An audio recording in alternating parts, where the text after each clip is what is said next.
Basuni Radi. Beliau adalah spesialis penyakit jantung di harapan kita ya, Dokter Basuni Radi. Ya, saya nggak punya CV-nya, nanti baca sendiri CV-nya, memperkenalkan sendiri. Baik, silakan Dokter Basuni Radi untuk memaparkan tentang penyakit jantung yang berhubungan dengan kebiasaan merokok. Silakan Dokter Basuni Radi. Sekarang malah mualnya banget diminumin obat. Terima kasih Dr. Susi. Assalamualaikum warahmatullahi wabarakatuh. Waalaikumsalam warahmatullahi wabarakatuh. Dengaran ya? Cek. Halo, assalamualaikum. Semua bisa dengar saya? Waalaikumsalam. Jelas, dokter. Terima kasih Jelas. kesempatannya Bapak Ibu sekalian. Saya tugasnya ternyata tidak berhubungan dengan rokok, tetapi berhubungan dengan olahraga, tentang peranan olahraga dalam pencegahan penyakit jantung sebenarnya. Ini mungkin saya share ini ya, share screen ya untuk presentasinya.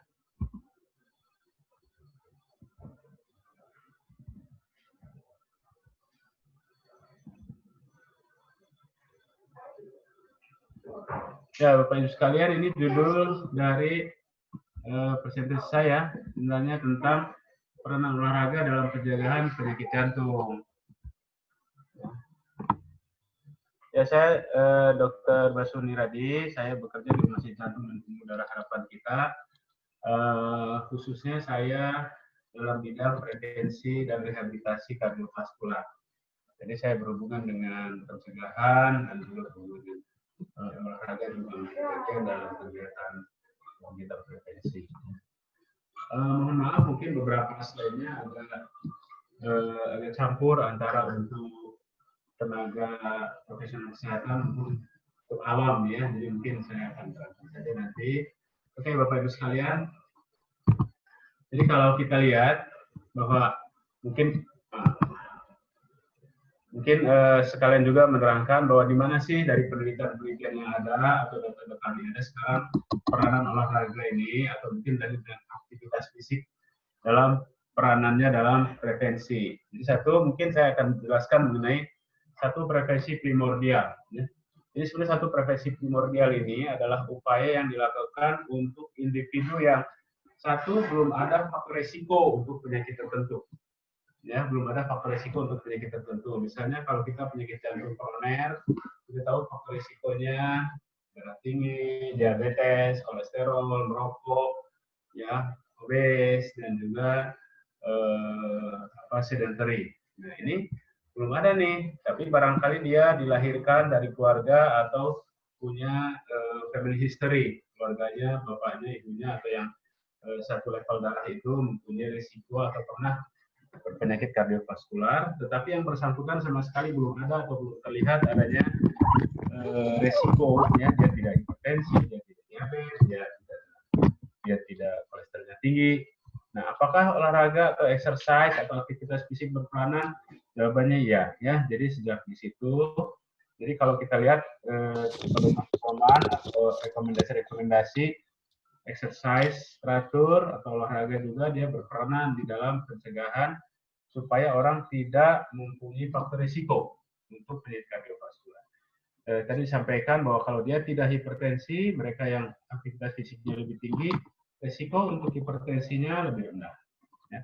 Untuk diabetes, ternyata exercise ini juga bisa mencegah adanya memperbaiki insulin, sensitivitas insulin, ya. Untuk kolesterol, dia juga bisa mengontrol kolesterol jahat dan meningkatkan kolesterol baik. Yang kedua adalah prevensi primer. Prevensi primer itu adalah pencegahan terhadap penyakit kardiovaskular atau penyakit darah pada orang-orang yang sudah diketahui ada faktor risiko. Ya, itu prevensi primer. Itu misalnya dia sudah hipertensi, dia sudah diabetes, atau dia sudah kolesterolnya tinggi, dia sedentary, dia obes, tetapi dia belum terkena penyakit kardiovaskular, ya, dia untuk serangan jantung tidak ada, stroke tidak ada. Nah, di sini juga ada peranan, ya, jadi bahwa ada penelitian-penelitian tertentu untuk mereka yang moderate atau mild hypertension, exercise teratur juga bisa menurunkan tekanan darah. Ya, yang kedua dengan orang yang kolesterolnya tinggi, LDL-nya tinggi, ya itu yang LDL jahatnya itu memang dan trigliserida tinggi itu yang ada bukti bahwa dia menurunkan exercise ini meningkatkan HDL dan menurunkan trigliserida.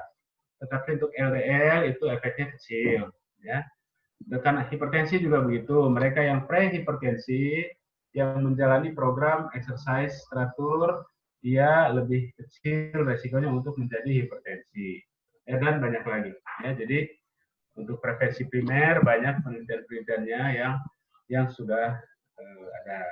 Untuk prevensi sekunder, yaitu orang yang memang sudah berpenyakit jantung, penyakit kardiovaskular, bahkan mungkin sudah serangan jantung, sudah terbukti ada stenosis, atau pernah di stent, pernah bypass, sudah melakukan obat jantung, dan lain-lain. Exercise atau aktivitas fisik atau latihan fisik juga masuk dalam guideline. Ya, jadi dalam guideline primary prevention, secondary prevention, maupun primordial prevention. Jadi sudah masuk dalam rekomendasinya untuk mencegah. Misalnya apa? Mereka yang gagal jantung, misalnya ya, ini secondary prevention. Karena serangan jantung, gagal jantung, apakah exercise bermanfaat? Sekarang sudah banyak dan bahkan sekarang sudah menjadi part of medical management. Jadi bukan lagi prevensi, tapi tata laksana. Ya. Mereka yang dengan gagal jantung, program latihan fisik ini menjadi bagian dari tata laksana. Ya. Apalagi di kita misalnya ujungnya kalau kami tata laksana untuk gagal jantung yang berat itu kan mungkin kita dengar ada CRT ya, pasang pacu jantung 2 chamber, dan itu masih mahal. Transplantasi juga kita belum ada ya, tetapi exercise teratur ini untuk pasien-pasien gagal jantung justru menurunkan resiko kematian atau rawat ulang sampai 30%-nya daripada mereka yang tidak menjalani exercise teratur ya. Yang kedua, misalnya buktinya pada pasien-pasien yang terbukti ada penyakit jantung koroner, stenosis koroner, ya, yang ada keluhan angina. Tentu dan exercise teratur, satu resiko untuk kejadian serangan jantung berulang itu lebih rendah dibandingkan dengan mereka yang tidak exercise teratur. Yang kedua, exercise juga bisa menurunkan menaikkan ambang ya. Jadi misalnya asalnya dengan aktivitas ringan, dia ada keluhan. Tetapi dengan program latihan teratur, dia justru akan masih ada penyakitnya, tetapi keluhannya lebih berkurang. Contoh misalnya kalau jalan 100 meter sudah ada keluhan sakit, tetapi dengan latihan yang teratur, bisa naik terus, bahkan sampai misalnya aktivitasnya, contohnya tadi naik jadi 1000 meter dan lain-lain tanpa keluhan. Ya. Mereka yang sudah bypass, operasi bypass, justru biasanya dengan program exercise ini mengembalikan tingkat kebugaran. Ya, mereka yang sudah bypass menurut resiko. Dan kita tahu di dunia ini bahwa ini mungkin hukum alam.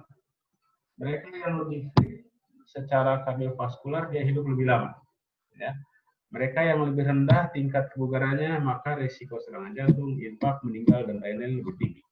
Jadi tampaknya itulah sesuatu yang kita pahami dan ternyata memang terbukti. Namun memang penelitian-penelitian besar untuk perbandingan mereka yang exercise dan tidak exercise ini tidak mudah. Kenapa? Kita tidak mungkin merandom orang sehat. Orang-orang yang sehat dibagi dua, satu melakukan di random exercise teratur, yang satunya tidak. Yaitu akan tidak memungkinkan secara etik. Jadi yang ada adalah studi-studi cohort observasional prospektif, ya. Jadi dikumpulkan data-datanya baik secara objektif maupun subjektif, tetapi tidak memungkinkan untuk di random seperti penelitian klinis yang biasanya, ya. Tapi data-datanya biasanya menunjukkan dari suatu kelompok cohort tertentu, misalnya dari kelompok ada penelitian dari kelompok perawat, penelitian dari physician di satu universitas, penelitian dari suatu masyarakat yang diamati atau istilahnya kalau kita desa binaan atau tempat binaan itu masih ada. Ya. Dan pada umumnya kan exercise dan lain-lain itu subjektif, ya. Ada tidaknya tidak selalu terukur. Nanti mungkin terakhir akan ada saya sampaikan mengenai bagaimana mengukur. Ini saya kira ada definisi yang perlu kita sepakati. Satu, ada yang namanya aktivitas fisik. Aktivitas fisik itu adalah suatu kegiatan gerakan fisik yang melibatkan otot-otot yang ada energi ekspenditur, ya, ada pembakaran kalori dan lain-lain. Ya, ini aktivitas fisik, ya. Setiap kegiatan bergerak kita dan itulah aktivitas fisik. Latihan fisik atau saya biasanya sebut ini latihan fisik sebagai terjemahan dari exercise, ya. Itu adalah suatu latihan, suatu kegiatan yang aktivitas fisik tetapi terukur, terprogram, terencana dan bisa dievaluasi perkembangannya. Yaitu kita sebut adalah suatu program, ya, latihan fisik atau exercise. Olahraga apa itu? Nah, kita pada umumnya yang latihan fisik disebut olahraga. Tetapi sebenarnya kalau definisi pada umumnya ini adalah suatu kegiatan aktivitas fisik, tetapi ada aturan-aturan dan ada yang disebut dengan kompetisi. Ya, ada aturan-aturan diperlombakan dan lain-lain, ya. Saya kira saya akan bicara mengenai latihan fisik atau exercise di sini. Aktivitas fisik apa misalnya? Saya kan tiap hari jalan di mall 10 keliling, 2 jam misalnya. Itu olahraga bukan? Itu bukan. Itu exercise bukan? Bukan. Tetapi memang ada energi ekspenditur, ada pembakaran kalori dan lain-lain. Kenapa? Karena kita tidak melakukannya teratur rutin setiap saat. Ya. Nah, itu bedanya, ya. Saya akan nyapu terus setiap hari. Apakah itu exercise? Itu bukan, ya. Itu adalah aktivitas fisik, ya. Kecuali kita program terus, dan dalam programnya ini tentu saja harus ada intensitasnya, ada frekuensinya, ada waktunya, dan harus ada progresinya. Itu yang disebut latihan fisik, ya. Jadi kuncinya itu, ya. Nah, ini adalah saya resumekan penelitian-penelitian yang mengaitkan latihan fisik terhadap organ. Jadi kalau kita lihat banyak sekali yang sebenarnya sudah terlibat, ya. Satu misalnya efek terhadap jantung, khusus otot jantung nih, ya. Pada mereka yang fungsi jantungnya normal sudah banyak penelitiannya. Pada mereka yang fungsi jantungnya jelek, pompanya jelek, sudah banyak penelitiannya. Pada diastolic heart failure, ya, itu juga banyak. Pada mereka yang kelainan-kelainan katup juga ada, ya. Itu semua menunjukkan efek baik. Yang kedua terhadap efek terhadap vaskuler. Vaskuler itu apa? Pembuluh darah, ya, terhadap aorta, pembuluh darah yang besar. Itu kekakuan aortanya bisa berkurang, compliance-nya itu kelenturannya bisa naik. Terhadap conduit vessel, ya, pembuluh darah yang lebih kecil.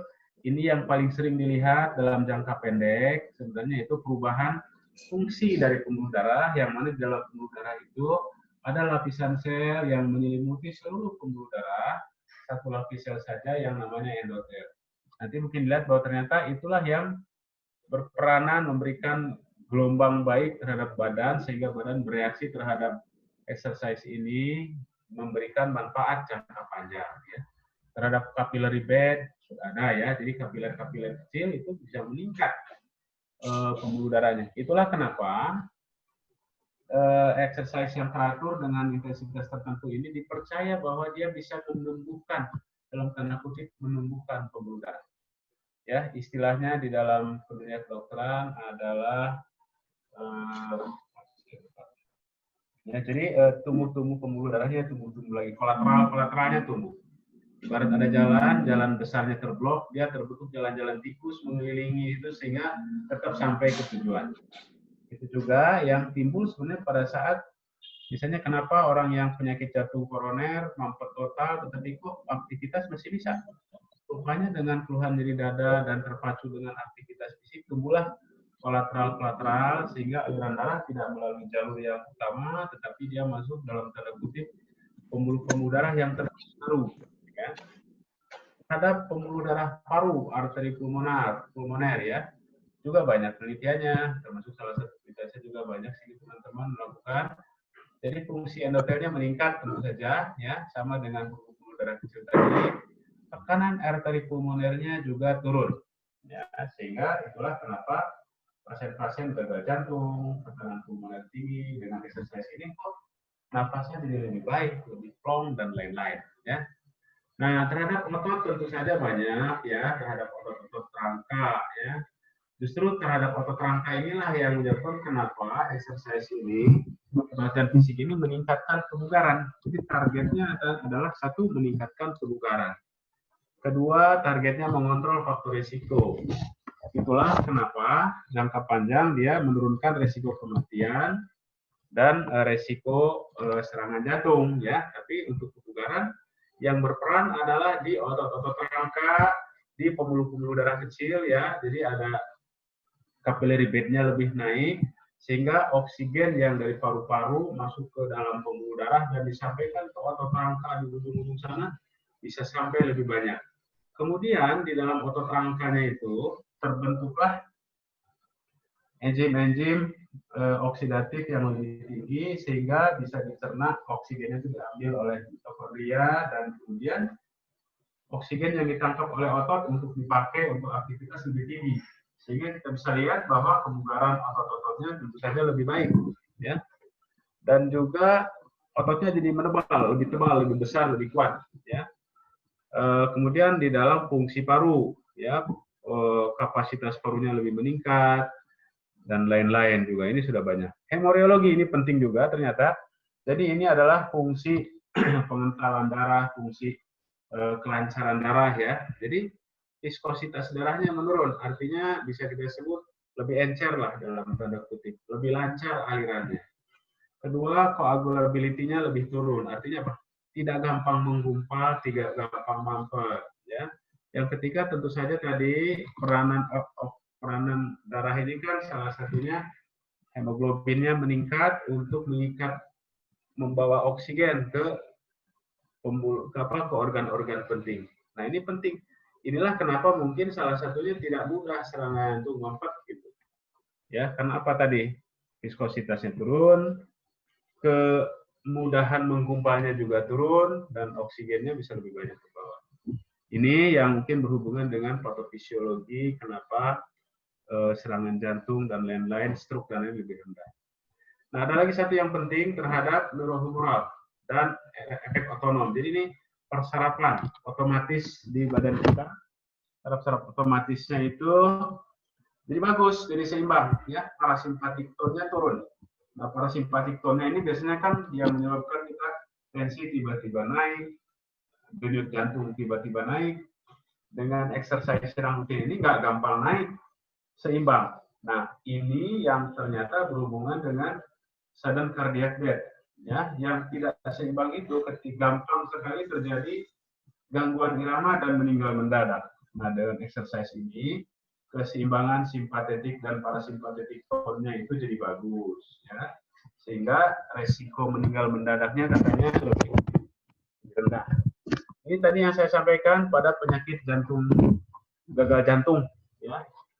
Ada juga refleks terhadap norepinefrin. Ya, kalau norepinefrin ini itu sebenarnya diperlukan sebagai respon otomatis sehingga tensinya bisa naik, denyut jantungnya naik. Tapi terhadap pada mereka yang dengan gagal jantung respon itu malah merugikan, ya. Yang mereka yang norepinefrinnya tinggi malah cepat meninggal ini. Ya. Tetapi untuk angiotensin, ANP, BNP ini apa? Supaya ini mereka berhubungan dengan remodeling otot jantung. Mereka yang exercise ini otot jantungnya tidak mudah meral, tidak mudah capek. Ya. Dan satu lagi, nah ini anti arrhythmic effect. Yang tadi saya bilang tekanan darahnya tidak gampang naik, denyut jantungnya tidak gampang naik, gangguan iramanya juga tidak mudah terjadi, sehingga resiko sudden death, resiko cardiac arrhythmia dan lain-lain lebih rendah.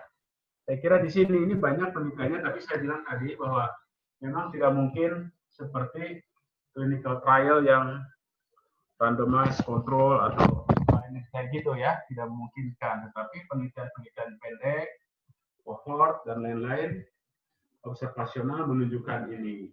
Saya kira ini yang ditunjukkan ini sebagai suatu, kalau saya bisa bilang ini puzzle atau ya pecahan-pecahan kecil puzzle dalam suatu gambar yang besarnya kita tidak tahu sebesar apa.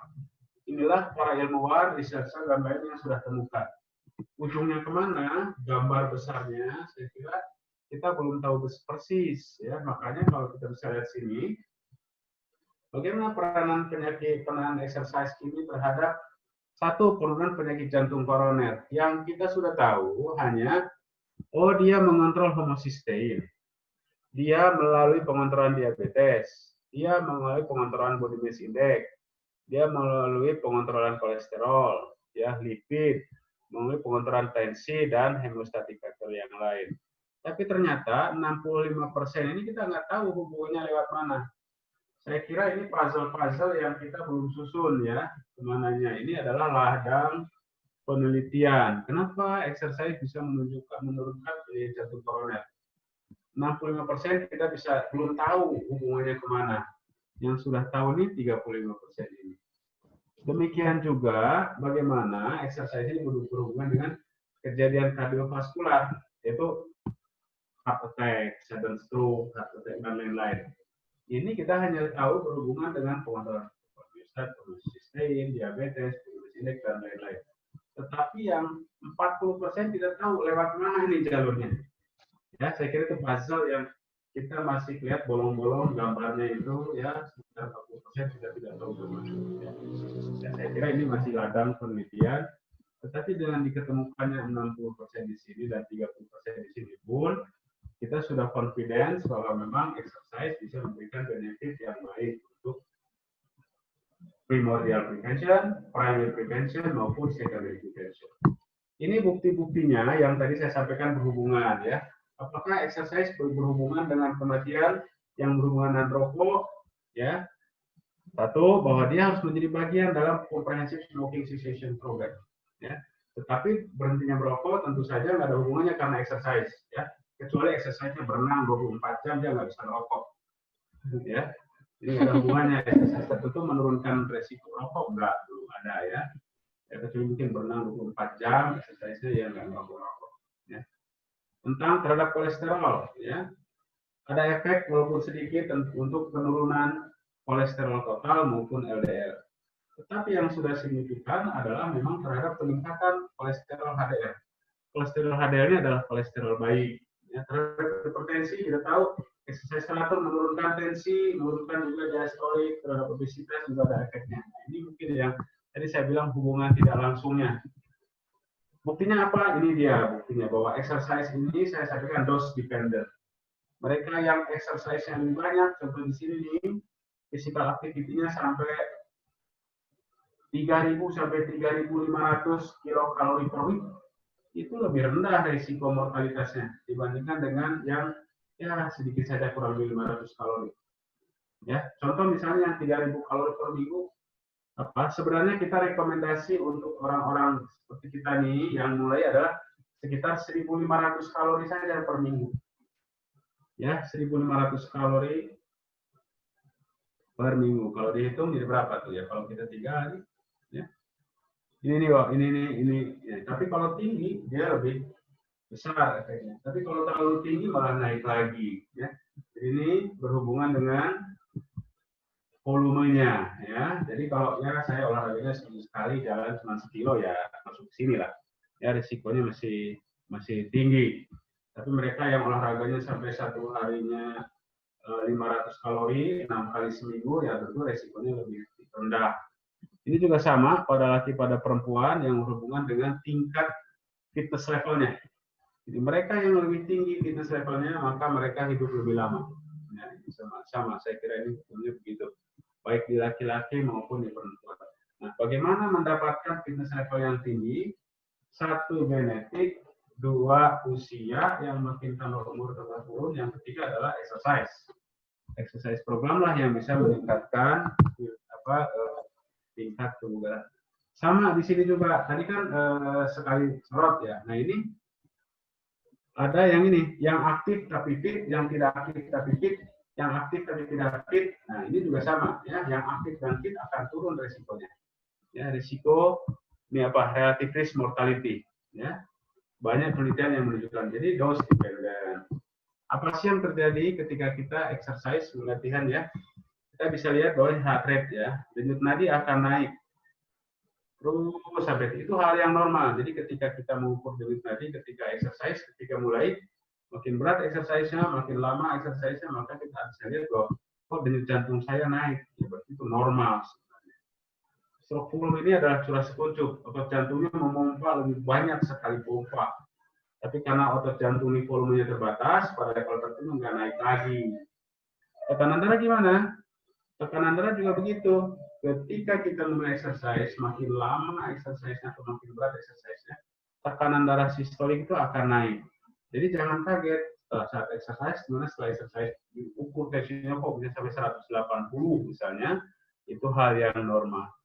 Tetapi tekanan diastoliknya pada umumnya tidak naik, tetap atau bahkan bisa turun. Kenapa? Karena ternyata pembuluh darahnya itu melentur dan melebar. Ya. Apalagi nih, systemic vascular resistance. Jadi ini istilahnya kekakuan apa namanya ya, systemic vascular resistance lah ya. Pembuluh darahnya jadi melebar sebenarnya, lebih terbuka, lebih lebar sehingga darah bisa sampai ke keseluruhan badan. Inilah efek efek terhadap pembuluh darah ya. Ini yang terjadi ketika kita exercise. Inilah efek-efek penting yang kalau dipertahankan jangka panjang, inilah perbaikannya. Dalam kondisi akut ketika exercise ini yang terjadi. Cuman kita belum akan dapat manfaat kalau kita tidak menjadikan efek-efek ini jadi kronis. Artinya apa? Terus-menerus. Ya, tentu exercise kita tidak mungkin mendapat manfaat kalau baru 3 hari aja atau beberapa kali aja terus pengen ada manfaatnya, belum. Pada umumnya penelitian-penelitian itu minimal 3 bulan yang bisa menunjukkan benefit jangka panjang, benefit yang berhubungan dengan organ. Ya. Apa yang terjadi? Hal yang penting pun saya tunjukkan di sini. Ketika tadi tekanan darahnya meningkat atau denyut jantungnya naik atau aliran darah di dalam pembuluh darahnya naik, ini yang rupanya berhubungan, ini saya kira penting sekali, terjadi shear. Shear itu aliran yang bolak-balik menggesek-gesek di sel endotel ini. Sel endotel ini satu lapis sel di dalam pembuluh darah yang fungsinya tidak memungkinkan satu butir darah pun menempel di sini, kecuali rusak. Ya. Kecuali ada kerusakan sel endotel ini, fungsi sel endotel ini berkurang, maka disitulah ada terjadi, bisa jadi kolesterol nempel, sel-sel darah bisa nempel. Seharusnya ini licin, lebih licin daripada teflon, ya, nggak nempel, ya. Goreng telur nggak nempel telurnya kayak itu, licin sekali, ya. Nah, tapi ternyata dia bisa menangkap gerakan darah ini, ya, sehingga terbentuk reaksi nitric oxide, prostasiklin dan lain-lain yang menyebabkan otot-otot pembuluh darahnya ini bisa melebar, bisa lentur. Nah, kalau ini tidak terjadi, shear stress ini tidak terjadi, maka smooth muscle cell relaxation-nya tidak akan terjadi. Makanya ada batas tertentu exercise itu sehingga dia bisa bermanfaat, menyebabkan sel-sel smooth cell ini ya itu bisa merelaksasi. Kalau ini tidak tercapai, blood flow-nya tidak tercapai, ya ini tidak tercapai. Tadi misalnya saya olahraganya kecil-kecilan, jalan sedikit saja, ya nggak akan tercapai ini. Karena harus ada stres tertentu benar-benar untuk mendapatkan manfaat. Ya. Itu yang penting saya kira, blood flow inilah yang menyebabkan berangsang pembuluh darah. Nah ini contoh. Apa sih shear stress itu? Diukurlah di pembuluh darah. Ketika ini pembuluh darah yang diukur ini adalah misalnya di sel lengan, di tangan ya, arteri brachialis. Ketika kita sepedahan, kita pikir kaki aja yang bergerak dan pembuluh darah. Ternyata enggak. Ini bisa dilihat aliran darah yang keras ini sampai ke pembuluh darah di lengan. Ketika kita jalan juga begitu. Tapi kita exercise yang diam nih. Ini hand grip saja atau kicking aja enggak ada tuh. Jadi ini adalah exercise yang efeknya lokal, tapi jalan dan cycling ini berefek sistemik. Makanya kenapa exercise yang dua inilah yang lebih besar terlihat manfaatnya pada penelitian-penelitian untuk efek pembuluh darah dan jangka panjang efek ke jantungnya. Tetapi jenis-jenis exercise yang statis, yang resisten, belum atau tidak banyak penelitiannya menunjukkan manfaat terhadap pembuluh darah. Ini yang terjadi, ya, dynamic atau isotonic exercise, sepeda, jalan, berenang, di sini treadmill, tapi ini angkat besi, angkat beban, resistance training, ya. Kita bisa lihat cardiac output-nya naik kalau dynamic, ya. Sepedahan itu cardiac output-nya naik, heart rate-nya naik, stroke volume-nya naik. Tapi kalau kita lihat peripheral resistance-nya tidak naik. Beda dengan misalnya kita coba angkat berat, angkat besi, resistance training, tekanan darahnya yang naik, ya. Dan inilah kenapa berbahaya untuk orang-orang yang sudah hipertensi, sudah penyakit jantung koroner, sudah gagal jantung, ya, sudah ada masalah. Statik atau isometrik atau resistance training ini efeknya berbahaya. Kecuali sudah dipersiapkan dulu minimal dengan dynamic exercise minimal 3 bulan, ya. Contoh misalnya orang yang sudah ada hipertensi atau penyakit jantung koroner, dok, saya boleh nggak angkat besi atau resistance training?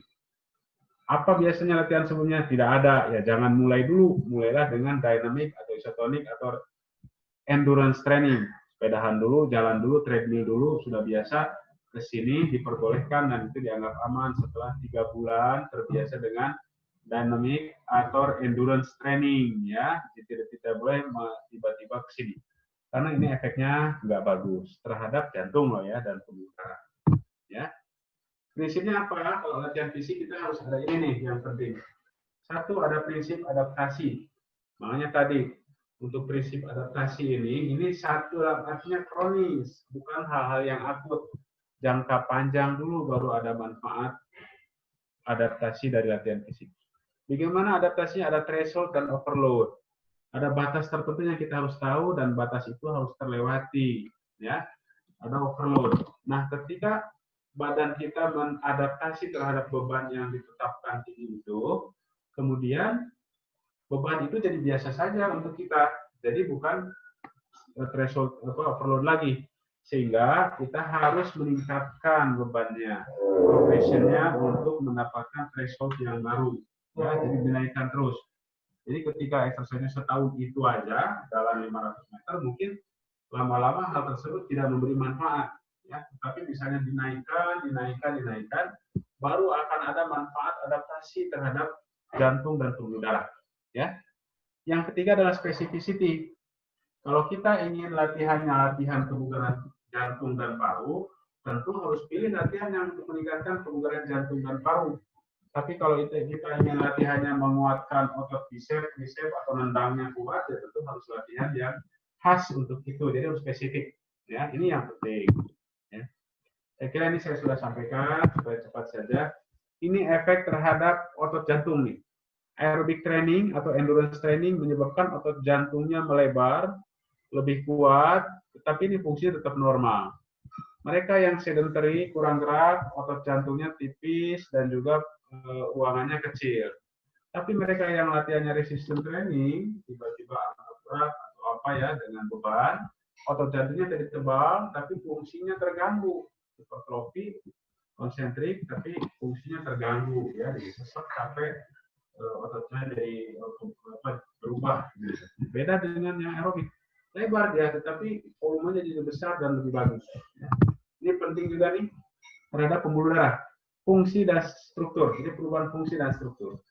Ketika kita memulai exercise, fungsinya yang berubah dulu. Apa tadi fungsinya? Arteri bisa melebar, ya. Endotelnya, sel endotelnya berfungsi bagus. Tapi setelah itu sel endotelnya berfungsi bagus, lama-lama diikuti oleh perubahan struktur. Pembuluh darahnya jadi melebar, jadi lentur. Kapan itu?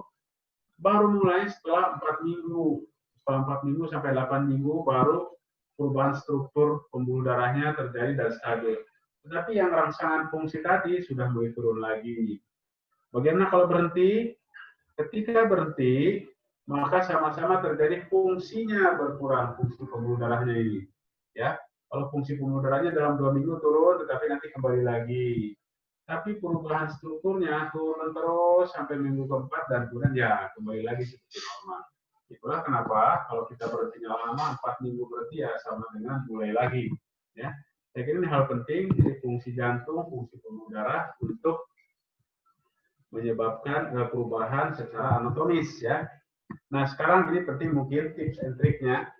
Nomor 1 harus ada pemeriksaan awal untuk terutama kita yang sudah umur 50-an lebih ya. Ya, mungkin dokter Nana yang baru balapan. Jadi perhatikan kemungkinan penyakit yang mungkin akan berpengaruh untuk memulai ya penyakit jantung dan pembuluh darah. Ini sudah ada belum sebelumnya? Ada riwayat nggak? Tekanan darah tinggi ada nggak? Penyakit paru kronis seperti asma, bronkitis kronis dan sebagainya. Ini harus dicek dulu, pastikan ada. Diabetes ada nggak? Usia lanjut, ya, karena apa? Ini penting karena nanti berhubungan dengan kekuatan otot, osteoporosis ada tidak, kekuatan sendi. Harus dipilihkan jenis olahraganya yang tidak berbahaya untuk mereka, ya, karena khawatirnya sekali olahraga jatuh, ada fraktur dan lain-lain malah lebih jelek. Dan lain-lainnya tentu tergantung nanti dari jenis olahraganya. Misalnya mau berenang ya harus bisa berenangnya, kalau enggak nanti tenggelam, ya, gitu.